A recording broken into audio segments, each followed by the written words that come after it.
listen to the presentation. I have a few things in this bag up here for you guys to talk about or to document the things that we're going to talk about tonight. And also, we have a website at my office. It's morrissurrogate.com. So everything that we're giving you in terms of written materials is in the website as well. But I have some other little gifts in there for you guys for Taj to give out at some point.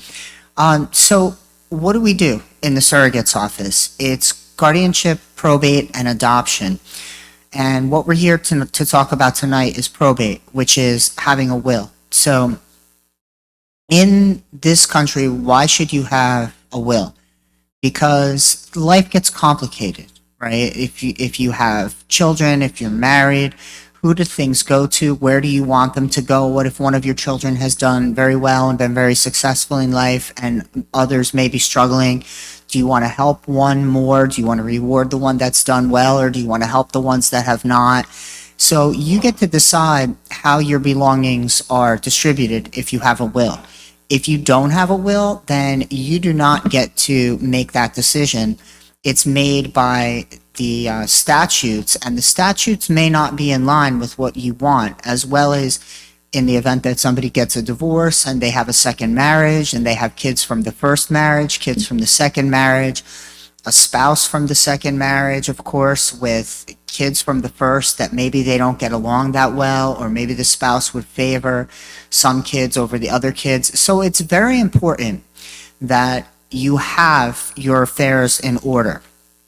And when, they say, well, if you die and you don't have a will, it goes to the state here in New Jersey. That's not true. It doesn't go to the state. It goes to what's called an unclaimed property fund.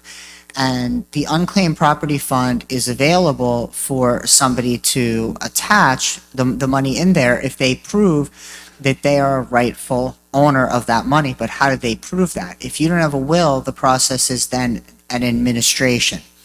And how do you become an administrator of somebody's estate? Well, if you're a spouse, you have the first right. If you are a child and there is no spouse, you have the second right, and so on down the generational lines. Then, if there's no one younger, then it goes to your parents. And if your parents are not alive, it goes to your siblings, and then it goes out to your aunts and uncles, and so on and so forth, until somebody finally will be able to claim what is yours, hopefully, so that it doesn't sit in unclaimed property forever. But now this person wants to be the administrator. Why?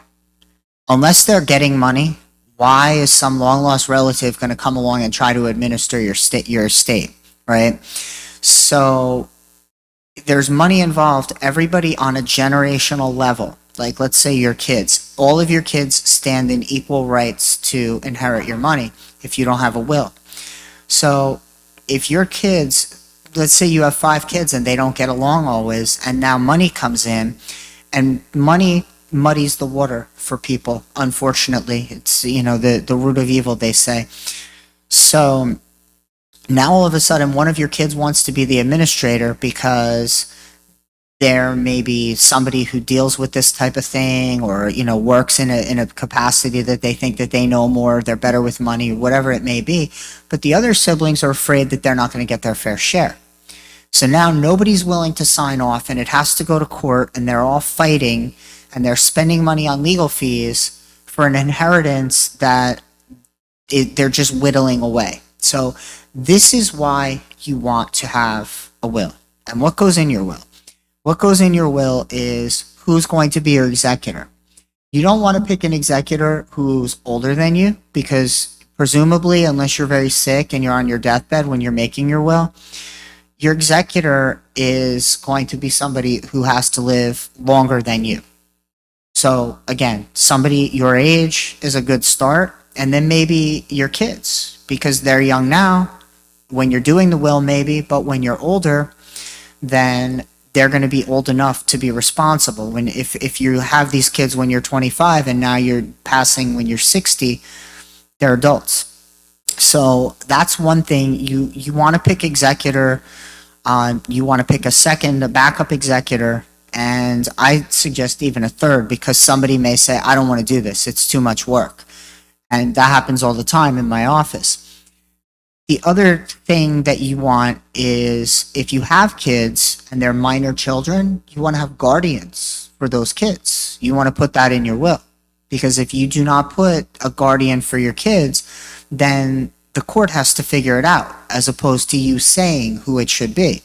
Now, even if you say who it should be, there's still a procedure that goes through my office and through the courts with regard to making you formally the guardian. You don't just get this because it says so in the will, but it will be done unless those people prove to be not virtuous individuals who may do the wrong thing with the kids' money or something like that. And if the kids are inheriting money, we have a fund in our office, a minors fund. We actually have the money in our office. We control it through our office, not that it's in the bank, but we have approximately $17 million that we manage from minors accounts. So if you become a guardian, or somebody becomes a guardian of your kids under the will, they can't just take the money that you intended for your kids and go buy themselves a new car. They have to take the money that was intended for your kids and leave it in an account, and they have to actually come to us, and we approve. And if we don't approve, they can challenge us. But we had somebody just the other day wanted to buy a dog for their kid. The kid has like $7,000 in the account, and they wanted to spend $4,500 to buy a special dog. That was a flat out no, right? We just denied it and told them, if you want to appeal it, file with the court, file a motion with the court.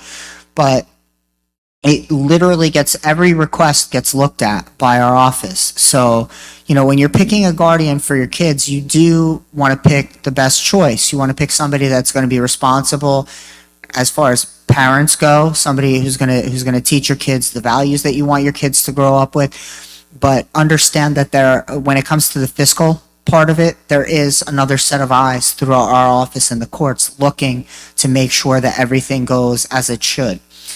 And then the next thing is your beneficiaries. Like I said, who do you really want to get what you have? And in the case of like a second marriage scenario or something along those lines, let's say you have 3 kids from your first marriage and then 2 kids from your second marriage. Do all your kids get the same? Do the younger ones get more? Do the older ones get more? Do the older ones get more because your second wife is more likely to give what she inherits? If she's much younger than you or something, the presumption might be that she would outlive you. She's going to give it to the children that you had with her, or is the presumption that she is going to give it to all the children equally, even the ones that are not hers?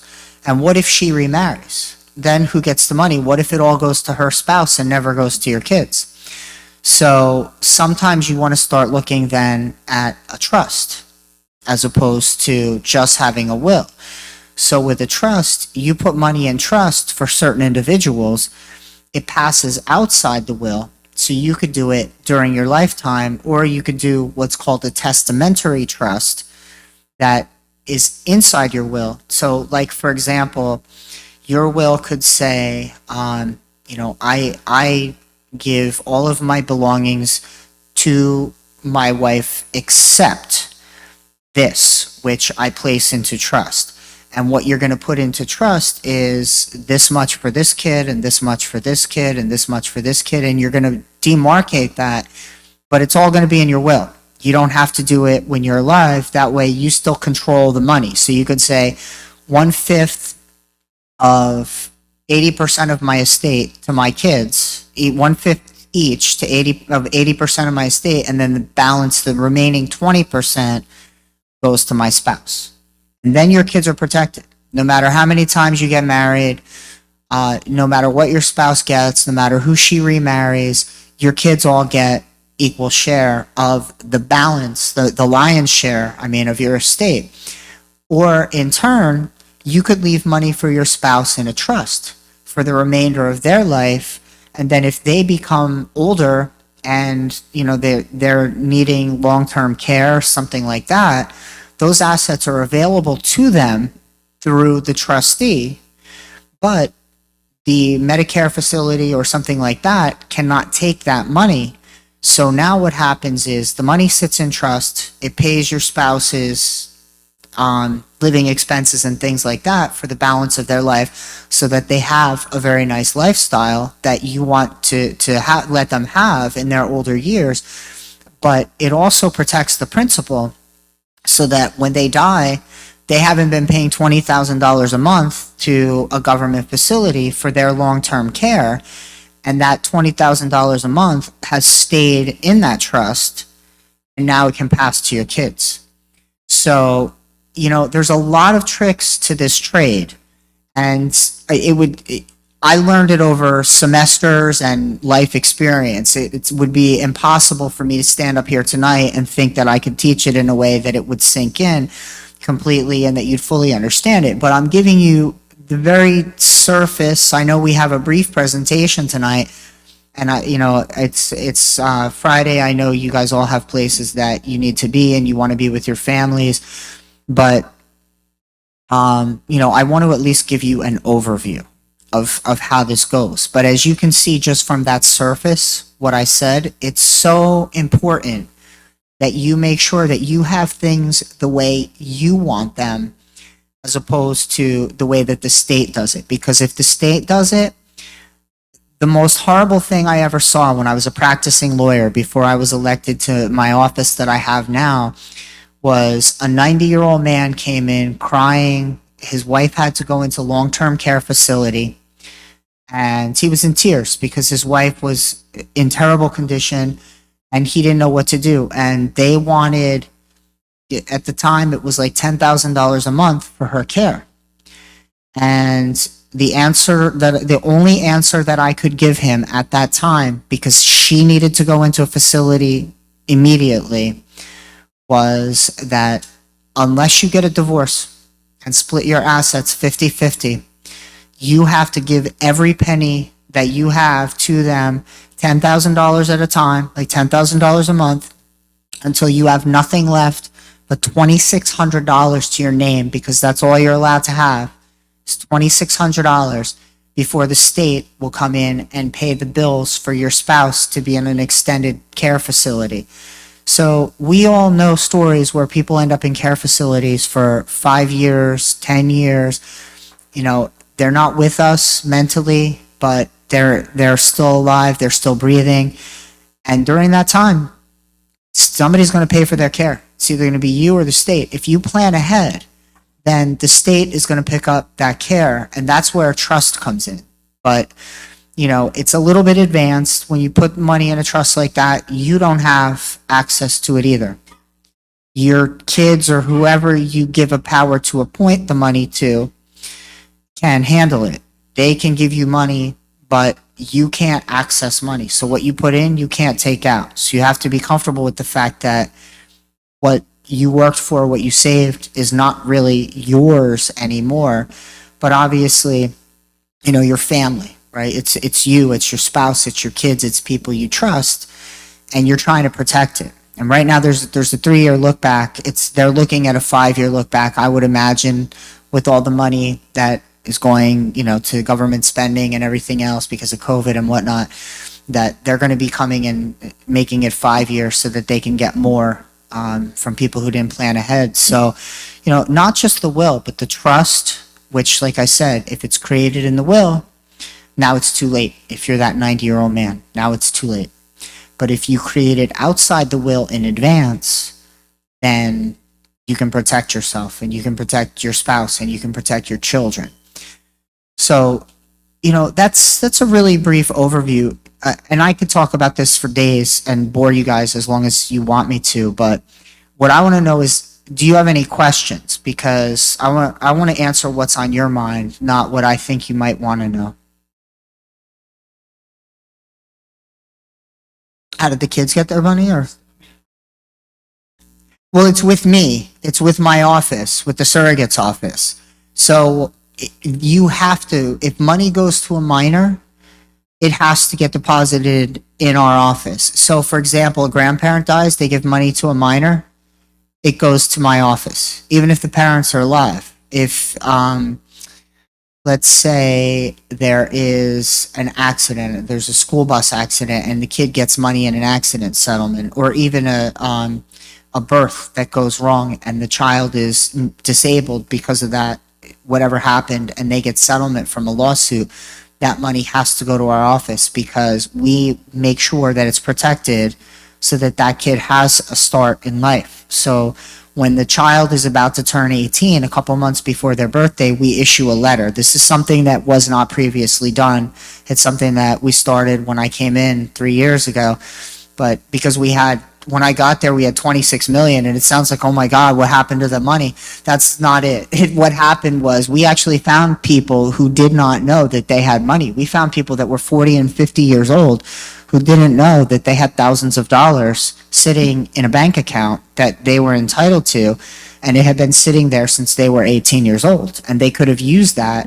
So it's a nice gift, but if you needed it when you were younger to buy a car to pay for college or something, you didn't have it because you didn't know it was there. So now we make sure that we get in touch with everyone and we let them know that the money's there. And of course, these kids come in on their 18th birthday and they're very happy. But we also send a note to the parents in advance and let them know at the same time, or to the guardian, that this is going to happen. Because if this child has a developmental disability and may not spend the money in their own best interests, then we want the parent to have the opportunity to make an application for the guardianship of that child, of either the person or the property. And if they become the guardian of the property, then the money will go to the parent as opposed to the child, or to the guardian, whoever gets appointed, as opposed to the child. And that way it will further protect the money. But now, because they're an adult, it's not protected in our office anymore. So, we have to keep it safely invested. So we put it in CDs, and it's all spread out all over the place to make sure that FDIC limits and everything, because it's very important. And this is these kids' only thing that they might have in life. It might be the only chance they're going to get to that next level at a better life too. So it's critical. Good question, Mike. Anybody else? Yes.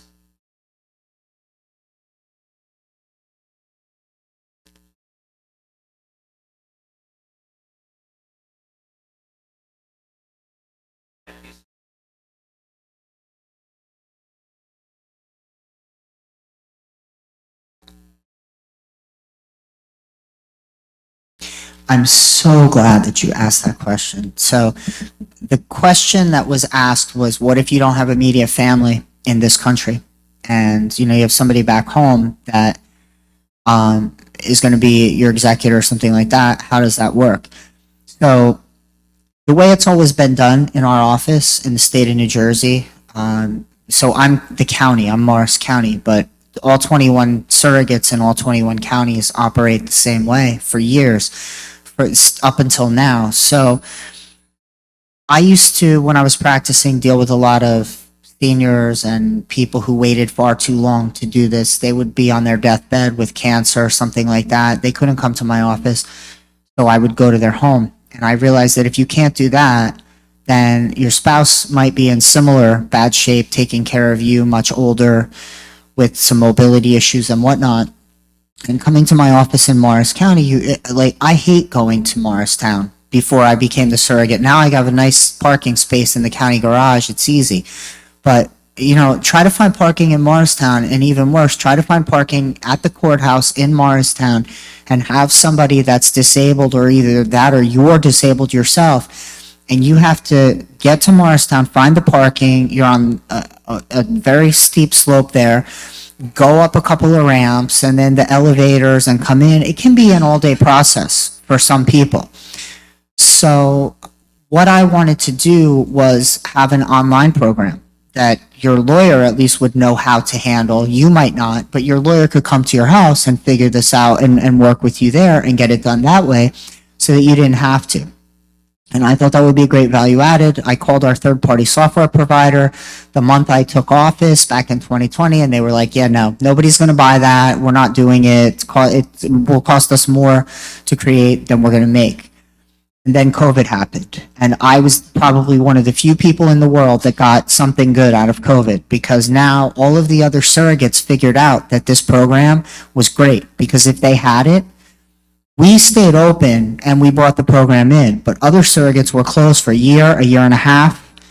Imagine having to wait to get your assets for a year and a half while you couldn't pay your bills. Like, what if you're the wife and the husband worked and the husband handled the bank accounts and everything was in his name, and you could not become the executrix of that account for a year and a half? Well, how would you pay the bills? What would you do? It was horrible what was going on.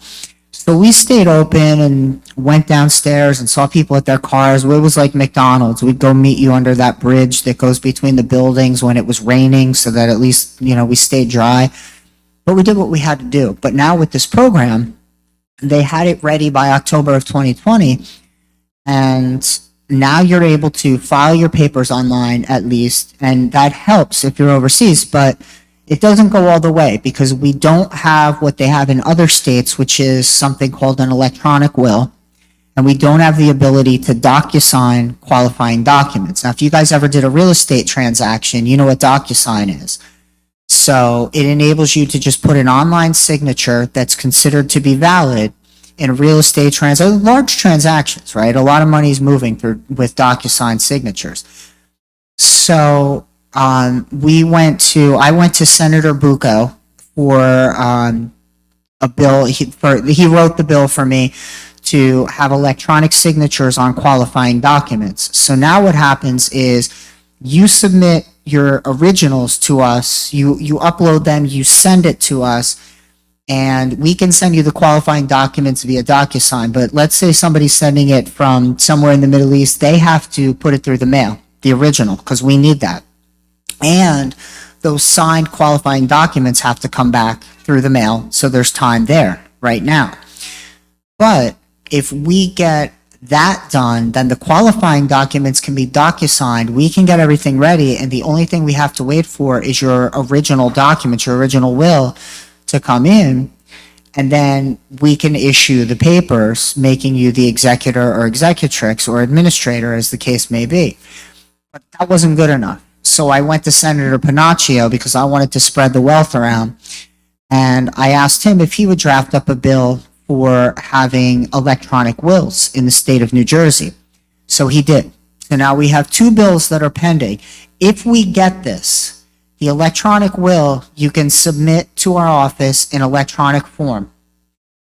You can submit the qualifying documents via DocuSign. That means if you get everything to us, when we get this done, you will be able to probate somebody's estate from, let's say, I don't know, you're in Dubai. You can probate an estate in Morris County from Dubai in 2 hours if we get what I'm trying to get. And we're working hard. I mean, we're there. The legislation's there. The judiciary loves it.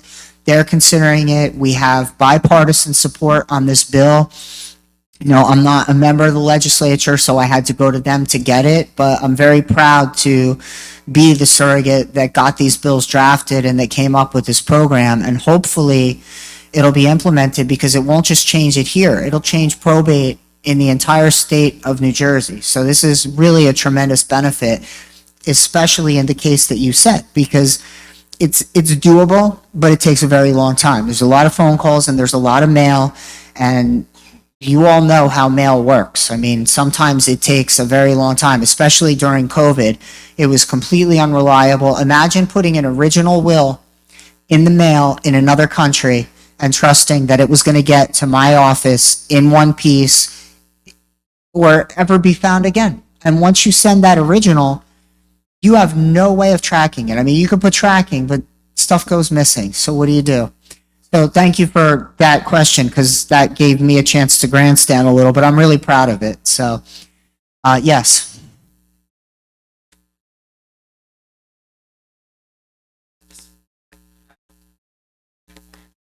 Oh, 100%.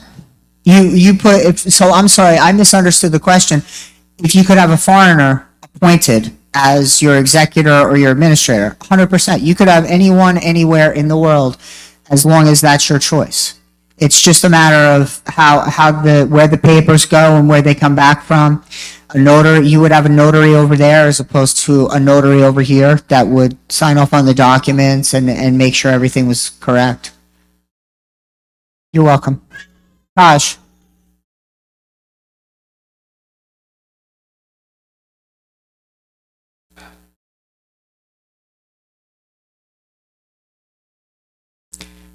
if it's with joint rights of survivorship, yes. If it's a POD account or joint rights of survivorship, so with joint rights of survivorship, they have a right to their half. If it's payable on death, then it goes all to them.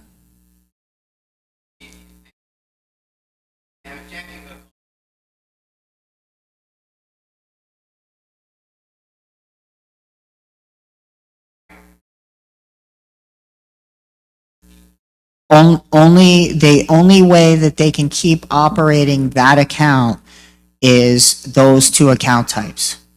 If it's not a joint rights of survivorship or a payable on death, then there's a presumption that certain part of that money, whatever it may be, belongs to the decedent, and therefore, until that's resolved, they can't use it, which was the big problem during 2020, because people just lost power over the account. Even if one spouse had the account, the other person had check writing authority, it was gone. You couldn't do it.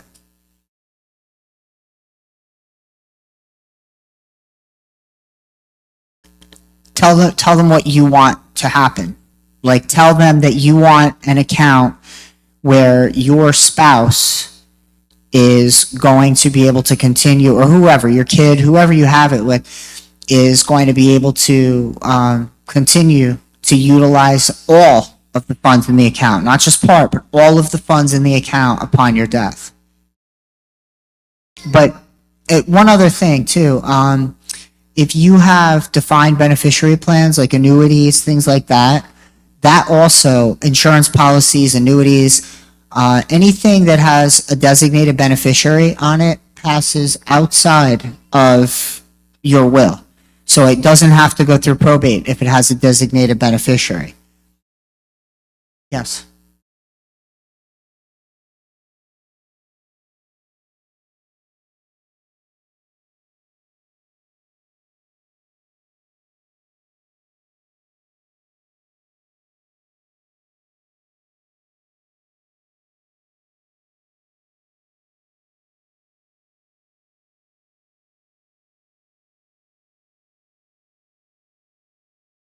So again, as long as you have designated beneficiary on it, then that will go automatically outside of your estate.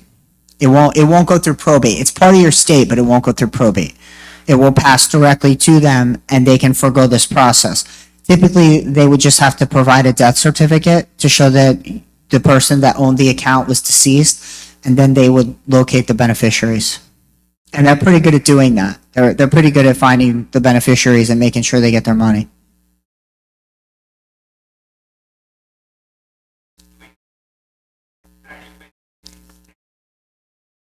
I don't know that it's necessarily the best option, but it's, depending on where you go, you could spend $10,000 or $20,000 getting a trust created. If you go to certain big firms, like you go to the city and you try to, I've seen people spend like tens of thousands of dollars getting a trust created, only to find tons of mistakes in it when it gets to our office, cross paragraphs because some paralegal did it and they copied and pasted and the boss never checked, and now everything contradicts and it has to go to the judge to be litigated to figure out who gets what. So, sometimes it is better to just put a designated beneficiary and avoid the whole thing. But remember, if you have designated beneficiary and the stuff is still in your estate, it's your asset. And if it's your asset, then there's different kinds of trusts. There's the kind that I said, which is to protect against Medicaid. But there's also the trust for, let's say, protection of income or of assets in the event somebody slips on your property. Somebody slips and falls on your property and they sue you. Now those assets that you just talked about are not in trust. You own them and they can get them. If they're in trust, nobody can get them. So that's kind of where that comes in. It's not so much how you're going to pass stuff. It's about keeping stuff out of the hands of somebody who would potentially want to take it from you with malicious intent or just in the course of business. Yes. This question back here. So in the Islamic world, right, which is what we normally do, we don't allocate saying this house goes to this child or this goes to my spouse, etc. We just assign the executor for our will, and we assign who the guardian for our children is, and our property is normally divided based on the Islamic rulings. So, based on whoever is going to inherit from you, your property, your estate is basically given to different beneficiaries of yours in different percentages. So my question is, if that's all my will contains, is it enough for me to just notarize it, or do I have to submit it to your court, or what do I have to do? So you're talking about the manner in which it's executed? Yes. And also, what do I have to do from my part to make it a legal document? Is it enough to just notarize it, or do I have to do anything further? So to make an ironclad will that's not subject to question, you would want what's called a self-proving will, which is an affidavit stating that this is intended to be a self-proving will. It has to be signed by you as the testator in the room, in the presence of the notary, as well as the two witnesses. So the way that would work right now is that you all have to be sitting in the same room watching each other. Now, if we get this electronic will thing that we want with the remote notary statute that exists in New Jersey, you could be in one room, I could be in another room as the notary, and two people from this room could be in two different rooms, and we could all sign that will with an electronic signature, but it's on video. We're all watching each other, we're all hearing each other, but we could be in different places at the same time signing it. But if you have it that way with what's called the self-proving will affidavit attached with very specific language in it, then we don't have to find a witness, we don't have to do anything. If you don't have that, you only have two witnesses and the notary, then we have to find at least one of the witnesses. So when you would have come to my law office 10 years ago, you would have had a paralegal and either another lawyer or somebody as your witnesses, and we would have used their business address instead of their home address, assuming you didn't have your own witnesses, which a lot of people don't. How are you going to find them? How is your relative going to find those people 20 years later when you die and I'm now the surrogate? I don't have a law office anymore. Those people, have jobs somewhere else. Maybe they died. We don't have a business address. We don't keep in touch because 20 years have gone by. It's much better if you have the self-proving will. And when we finish, I have in the bag under here, and as well as that on my website, this blue book, and it explains exactly what's needed for that self-proving affidavit. But you really should go to an attorney for something like that. Like, you can find an attorney that would do a will for $300, and if you're trying to protect even $10,000, it's kind of worth the $300 to make sure it goes where you want. Thank you. You're welcome. Thank you. Any other questions? Yes.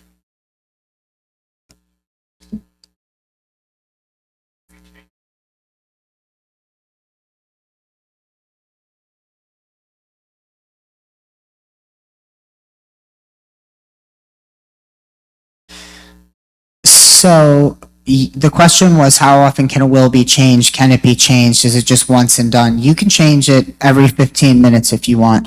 When I was practicing, I had people that wanted to do that. They couldn't make up their mind. They wanted this, they wanted that. After about the third time, I would say, look, why don't you work with what you have for right now? Think about what you really want to do, and then we'll move forward and we'll draft one for you. So the next part of that question was, who's responsible for tracking the will? So what you want to do is whenever you make a new will, you want to get the original and all of the copies, and you want to shred them. The old wills. You want only in existence the new will. This guy in the front, whose name I don't know, keeps nodding along. He knows all this stuff. He should come up here and be my assistant. You, sir. Right here, yes. He's not been nodding along the whole time, like he knows everything I'm saying. Okay, there you go. So, I knew you knew something. So, when you do a new will, you get rid of the old will, but also if you want to update the will, there's a thing called a codicil. And a codicil is a document that you can write. You should execute it the same way. You should execute it with 2 witnesses and a notary, and the codicil should reference your most recent will, not some older will, because if it references some older will, then the codicil is going to be invalid because we're going to assume that that newer will took over. Sometimes the codicil references a will and we don't get the right date, right? The codicil references a will of a different date, so now it's invalid. So check, right? You go to professionals. My paralegal friend in front will know that sometimes you go to professionals and you think that everything's right and you don't check, but they're doing 100 things at once. They're drafting your will while they're answering the phone, or somebody asks them a question and they forget to change a date or something like that, and it ends up being your family member's problem in the future. So take the time to look. Nobody's perfect. Everybody thinks they are, especially us attorneys, but everybody makes a mistake. So, any other questions? Yes. Okay.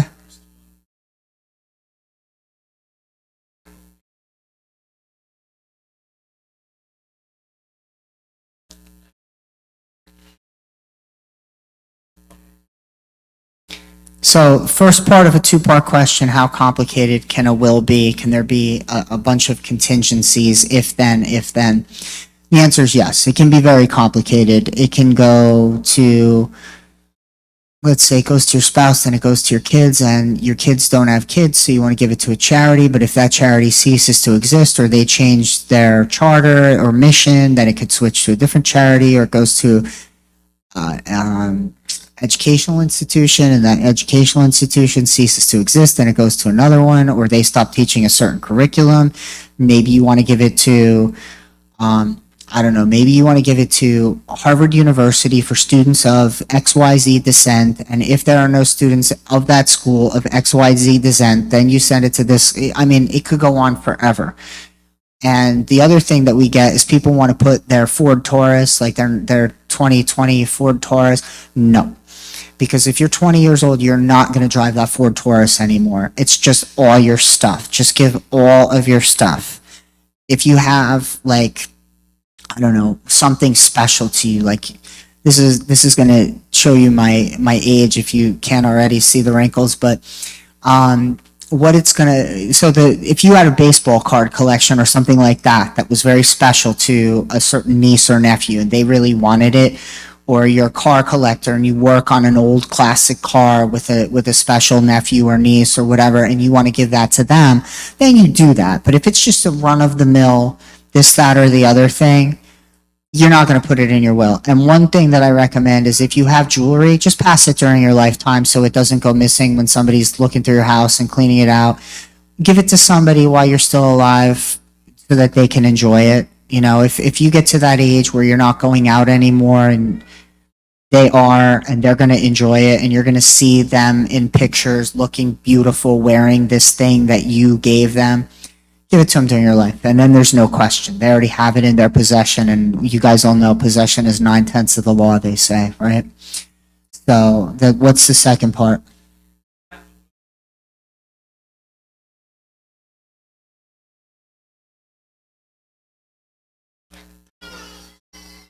Their wishes?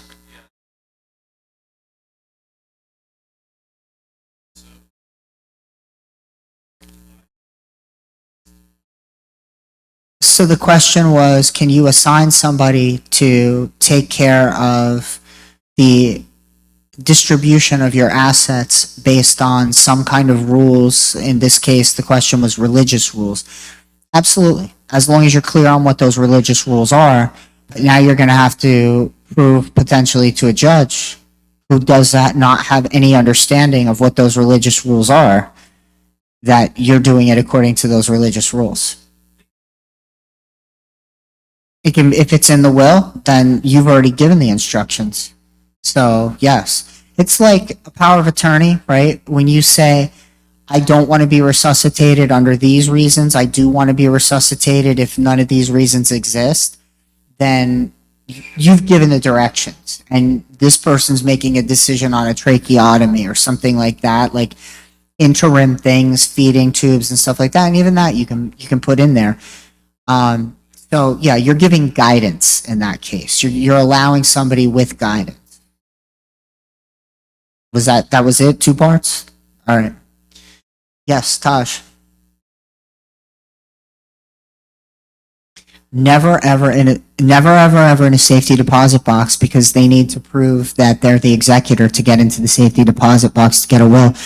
And I've actually had attorneys who are elected officials who know better come to me saying they need to get into their parents' safety deposit box. And I know they drafted the will. I don't know why they didn't tell their parents not to put it in there. But that's where you don't want to put it. Where you do want to put it is if you have a strong box, like a fireproof box or something like that in your house. And in the bag that's in front of me, we also have a white book. And the white book is, you write your passwords, you write your lawyer, you write your financial advisor, you write all these things in there, and you keep it with your documents, and you tell your executor where it is. So when your executor goes to find your documents, then they know where everything is what you own and where everything is that they need to go collect. Because how else would they know? You, sir, have multiple things with multiple designated beneficiaries, but what if those accounts didn't have designated beneficiaries and they had to go to a financial advisor and find it? How would they know? How would they know where your assets are? Well, at least if they have your accountant and your attorney written in that book, they can go to your accountant and say, you filed the tax returns the last 5 years. Do you know what assets this person might have and where I might start looking? So if you have that book and you fill it in and you leave that with your docs and you tell somebody where it is, so they're not on a wild goose chase. Because if you are pretty secretive about your money, and a lot of people are, who's going to know where to start looking? Right? I mean, they're going to have to toss your file cabinets and everything, and at some point, they kind of will anyway, to some degree, but at this point, they'll know what they should have and what they shouldn't have, what's new, what's old, what accounts have been changed. They'll have everything together. So, yeah.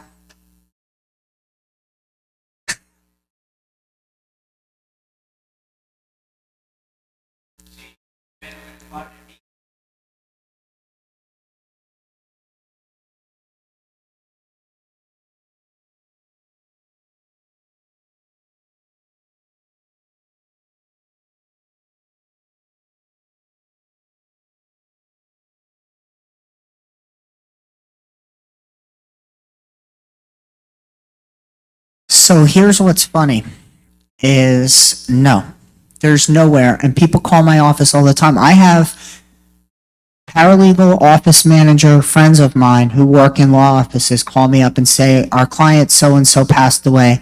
What do I have to do to get the will from your office? Well, unless it was already submitted for probate, we don't have it. And the state does not have a repository. So if you don't have kids and you don't have a spouse and you're not close with your siblings, or your siblings, you never had siblings, what do? Who's going to handle that? Do you want to give it to a stranger or something like that? Most people don't.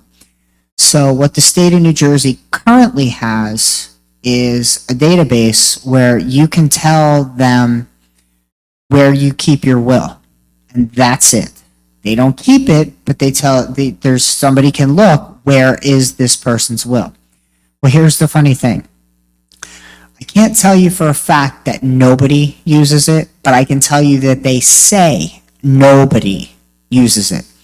And every year, some assembly person files a bill to get that taken away, to get that thing removed from the state books because, quote unquote, nobody uses it. But it's a valuable asset, in my opinion. So I don't know, everybody in here that has a will, go let them know where it is, and maybe then they can't take it away. Because I think it's worthwhile.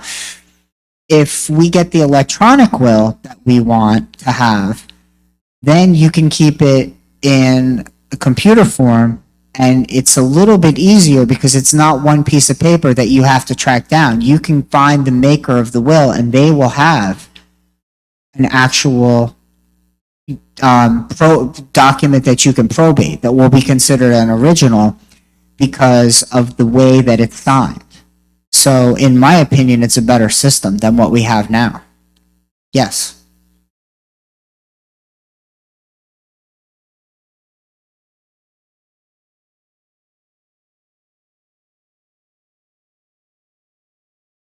No. When somebody dies, you have to come to my office to be, so the will names you the executor, but I appoint you the executor. So you have to prove who you are, you have to come in with a death certificate and, show that you're the administrator, you have to sign documents indicating that you're going to do the right thing, you're bound by law, you take oaths, all kind of stuff, so that you're not taking the person's assets. We need to protect that estate for the beneficiaries. And you might be the only beneficiary of that estate, but you might not.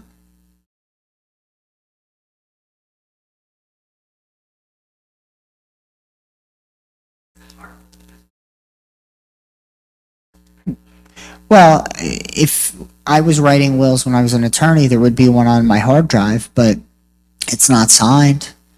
And if it was signed, it would be a copy. It would be a scanned copy, which is not at this point allowed. Like, it would have to be that actual statutorily done electronic will that's signed the way I said, like in the presence of everybody on a video and blah, blah, blah, blah, blah.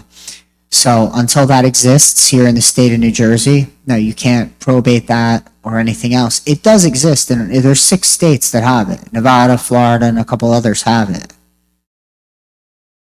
You're welcome. And there was one in the back, yes.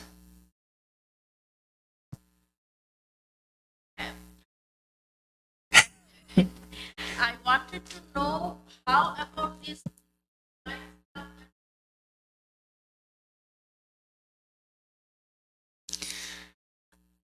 Here's the problem with the LegalZoom.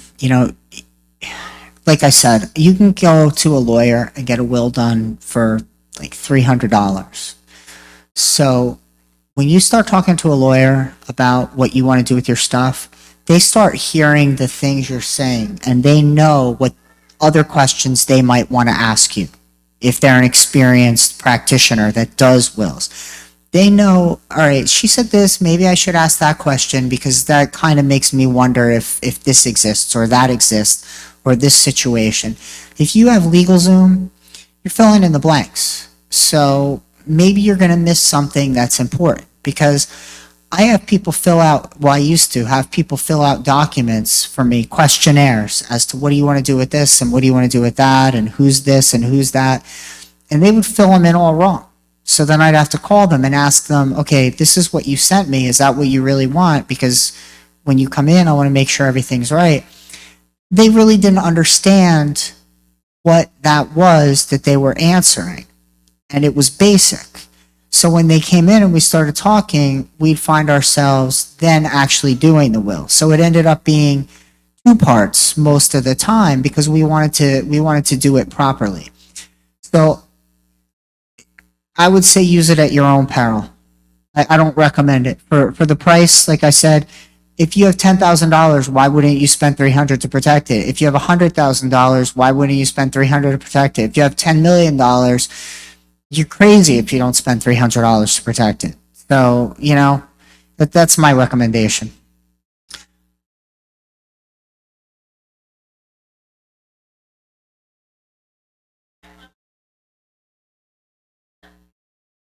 No. But it's relative, right?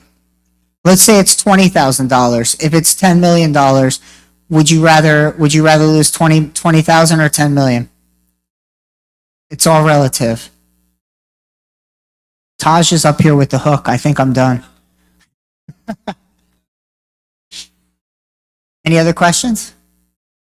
All right, one more.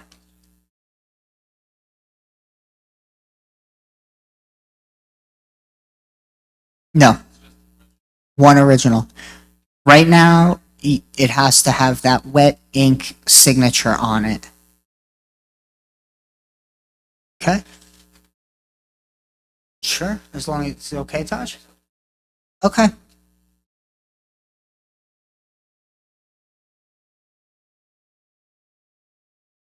No, separate.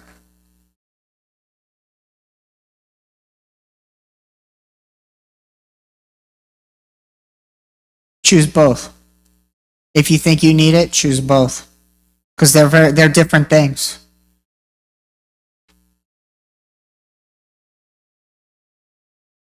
What do you mean? Well, trust protects your assets. A will says where they go. But in a trust, you can say where they go to. So a will is all the assets that aren't in the trust, says where they go. So, I mean, you're not going to own every single thing in your life in a trust. You're just not. So the will takes care of the rest. One more question. Taj is going to yell at me soon. If he comes up and pulls me off the stage with the hook, somebody's going to get blamed.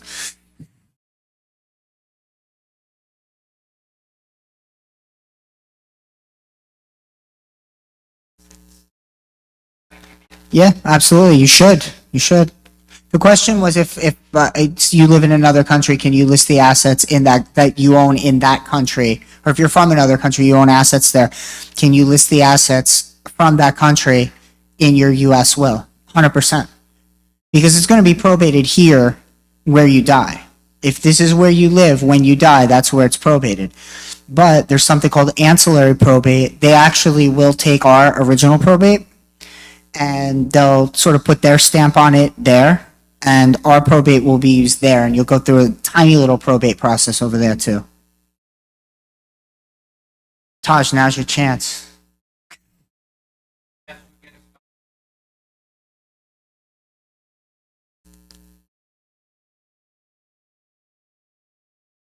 Thank you, guys. To have their for this wonderful presentation. And I think most of the people may be a benefit from this event. We think we ask Heather Darling that maybe she can stop by after 6 months again. What you guys think? And then we can see where we are, okay? So when you make a beneficiary, don't forget to put a ICC on your will, okay? Thank you very much.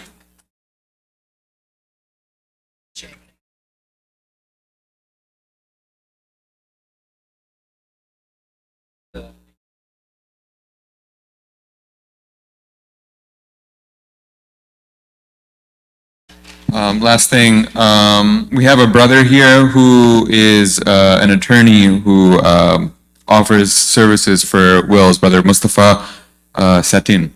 So he's standing up over here, the gentleman in the very dapper suit. If you have any questions or I guess are interested in utilizing his services, you can speak to him after Salah, inshallah. Jazakallah. And there's flag here. Do that after Salah. Yeah, after Isha, if you would like any of this, you can grab it.